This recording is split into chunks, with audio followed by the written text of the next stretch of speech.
Welcome back to our continuing coverage of the Iranian attack on American soldiers at two bases in Iraq. Here is what we know so far. In retaliation for the killing of Iranian General Qasem Soleimani, Iran has launched 15 missiles, 10 of which fell on Ain al-Assad Air Base, one falling on coalition headquarters in Erbil, Iraq. 4 missiles failed to hit their targets.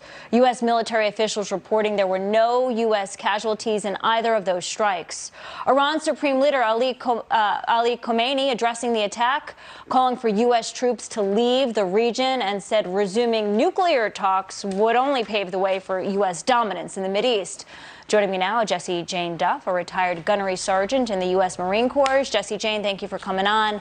Good morning, Lauren. What should President Trump say when he does address the nation this morning? Well, the first thing is he wants to assure Americans that he has no interest in war with Iran, and that our measures were preemptive in killing Soleimani for our troops that are based overseas. All Americans are very, very concerned about the welfare of our military personnel that are based over there. The second thing he will probably give to the American people is the information in which Soleimani was planning the deaths of those Americans, so that they understand what the imminent attack was. Essentially, he was in Baghdad. He was not in Iran, and the U.S. had been tracing his steps and was fully aware of what he was up to, and none of what he was doing prior to the event in Baghdad airport was that demonstrated he had no interest of U.S. forces surviving. So they were quite aware that there was nothing good coming from this man being in Baghdad, essentially. So let's say that is indeed what the president says. What do you think the president should do now that Iran has struck back?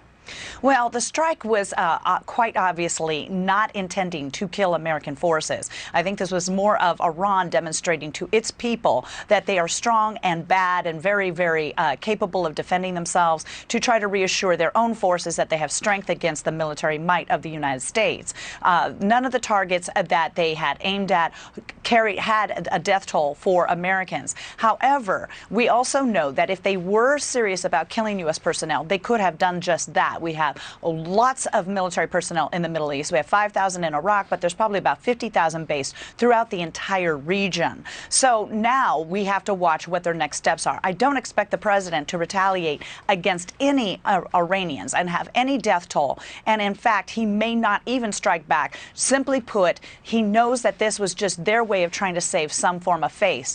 So it's going to be up to the president what the next steps are, but I don't expect that there will be any Iranian death toll if there is any response by this administration. So it was an intentional miss by Iran. You don't expect President Trump to retaliate.